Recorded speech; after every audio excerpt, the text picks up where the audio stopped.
E aí, pessoal? Bem-vindos a mais um Mergulho Profundo.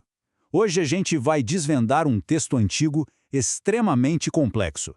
É uma imersão direta em uma cosmologia, no mínimo, intrigante, cheia de códigos secretos e rivalidades intensas que formavam a base de antigas seitas esotéricas. Então, vamos nessa.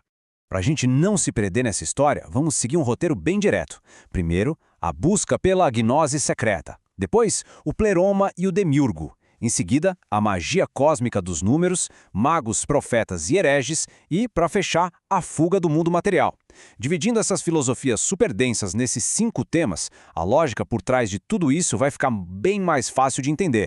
Bom, Seção 1, a busca pela gnose secreta. A gente começa a nossa jornada focando justamente no conceito central que unia todos esses grupos antigos. Grupos que, na verdade, eram muito diferentes entre si, mas que guardavam seus rituais e crenças às 7 chaves. O ponto crucial aqui é o seguinte: para essas seitas, a salvação não tinha nada a ver com ter uma fé cega ou fazer boas ações por aí. A parada toda era possuir essa tal de gnose, um conhecimento místico, exclusivo e totalmente oculto. Sem o acesso a esse segredo absoluto, o espírito simplesmente não tinha como ser salvo. Era literalmente o passe livre espiritual. E olha só, esse trecho aqui é sensacional, porque mostra a ironia absurda do autor da nossa fonte. Ele não perdoava. Ao documentar as crenças desses grupos, ele vivia tirando sarro daquelas listas intermináveis de nomes super complexos que eles usavam. Para ridicularizar essa mania de inventar entidade cósmica para tudo, ele simplesmente apelidava essas supostas divindades de abóboras e pepinos. Mostra bem o qual absurdo ele achava aquele labirinto de nomes, né? Vamos para a seção 2, o pleroma e o demiurgo. Mas, deixando um pouco de lado o sarcasmo afiado do autor, a gente precisa entender como esses grupos realmente imaginavam a estrutura do universo ao redor deles. A base de tudo na visão gnóstica é o pleroma. Imagina uma dimensão espiritual sem qualquer defeito, uma esfera imaculada, perfeita e totalmente isolada dessa nossa realidade física aqui. Esse seria o topo absoluto da existência, habitado apenas pelo Deus Supremo e pelos chamados Éons. Mas aí entra o grande problema. O nosso mundo material, segundo eles, não foi feito por esse Deus Supremo, mas sim pelo demiurgo. As fontes descrevem esse criador como um ser inferior, nascido de um erro cósmico trágico, e que é extremamente ignorante.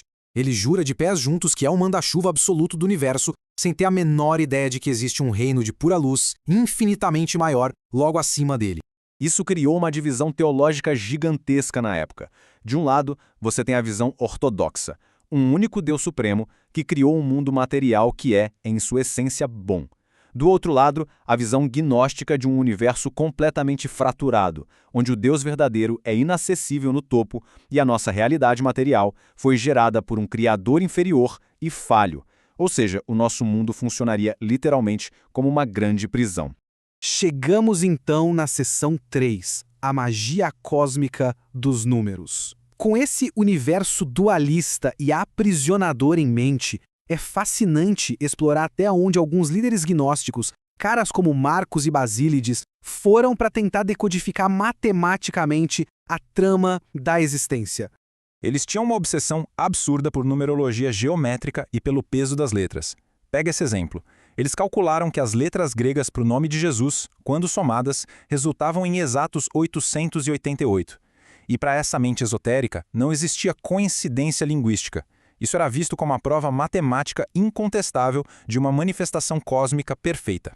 Seguindo uma lógica muito parecida, o líder chamado Basílides mapeou a existência de exatos 365 céus sucessivos. Um número que, claro, bate certinho com os dias do ano solar. E sabe quem governava essa enorme quantidade de camadas celestiais? Uma entidade chamada Abrasax, cujo nome em letras gregas, adivinha, também soma rigorosamente 365.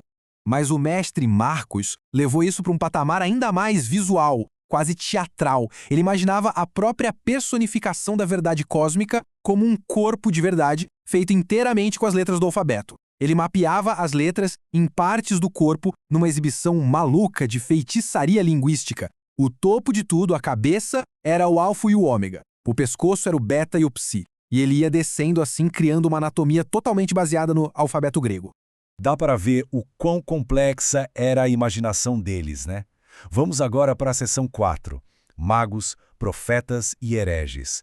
A ideia agora é sair um pouco desses códigos matemáticos e conhecer as figuras históricas reais que espalharam essas filosofias pelo mundo antigo. Se a gente traçar uma linha do tempo, a evolução dessas crenças fica bem nítida. Tudo começa lá no primeiro século com Simão Mago, uma figura cheia de lendas. Um cara que usava artes que pareciam mágicas para tentar convencer todo mundo de que ele era a suprema divindade manifestada na Terra. Daí pra frente, Menandro atua como sucessor dele, seguido por Saturnino e Basílides, até chegar em Marcião, que fraturou os textos de vez lá pro final do século II. A história de origem do Simão Mago, aliás, daria um filme. O papel central nisso tudo era da companheira dele, a Helena. Ele pregava que essa mulher não era uma pessoa comum, mas a Enóia, ou seja, o primeiríssimo pensamento gerado por Deus que acabou aprisionado aqui na matéria. Ele jurava que ela vinha reencarnando ao longo da história inteira e que já tinha sido até a Helena de Troia. E qual era o grande argumento dele? Que ele tinha descido à Terra disfarçado só para resgatar a Helena desses anjos criadores que dominavam o mundo. Agora, o que eu acho mais fascinante é ver como uma mesma base teórica causou rachaduras enormes no comportamento ético daquela galera. Dividiu os grupos em dois extremos absolutos. De um lado, você tinha um Saturnino liderando as seitas ascéticas, ditando regras super severas. Os seguidores não podiam casar e não podiam comer carne, negando completamente o corpo, que eles viam como corrupto. Do extremo oposto, a galera de Carpócrates defendia as seitas libertinas. A lógica deles era que a alma só ficaria livre depois de vivenciar absolutamente tudo. Então os seguidores tinham que mergulhar de cabeça em todos os atos mundanos possíveis para esgotar a realidade material. Loucura total. O que nos puxa de forma bem natural para a nossa seção 5, a fuga do mundo material. Pensa comigo, com tanta regra, hierarquias de deuses e decodificações de alfabeto, para que servia isso tudo na prática? Qual era o objetivo final? Tudo se resumia a solucionar uma pergunta central e desesperada. Como uma alma aprisionada consegue, de verdade, escapar do universo físico e do demiurgo? Como executar uma fuga espiritual após a morte e enganar as forças que mantinham o espírito preso aqui? Saca só esse manual de instruções do pós-morte. Nesse paradigma hipercomplexo, morrer era apenas a primeira etapa do desafio. A alma precisava, primeiro de tudo, ter adquirido a gnose secreta durante a vida. Depois, na morte, ela tinha que descartar o corpo e a parte inferior da alma. Aí vinha o grande teste, recitar senhas exatas para conseguir passar direto pelos guardas celestiais, os arcontes hostis. E só depois de passar por essa barreira é que a alma podia ascender como puro espírito de volta pro pleroma.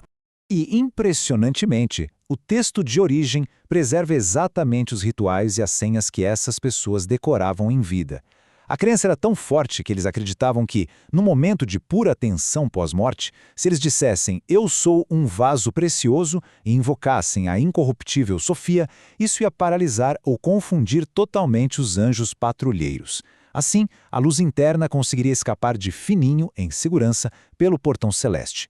E isso mostra qual era o cume, o verdadeiro desejo latente de quem seguia essa tradição. O objetivo supremo não era tentar consertar o mundo físico ou criar uma sociedade justa por aqui. A redenção suprema era ficar totalmente invisível perante as forças controladoras do mundo material. Era se tornar incompreensível para eles, desaparecer do radar e dissipar qualquer ignorância, voltando para um estado primordial de paz absoluta. Para encerrar a nossa exploração de hoje, acho que vale a pena a gente refletir sobre isso aqui. O que esses antigos e intrincados códigos cósmicos revelam sobre a nossa necessidade duradoura de buscar significado e escapar do sofrimento num mundo tão caótico? Em vez de a gente olhar para isso apenas como um delírio do passado, todo esse nível extremo de complexidade mostra algo muito atemporal da humanidade. É aquela busca incansável para encontrar uma lógica, por mais exótica que pareça, no meio do caos inevitável da nossa existência, sempre tentando garantir que exista algo muito maior esperando por nós além das estrelas. Um forte agradecimento a todos que acompanharam esse mergulho até aqui e até a próxima.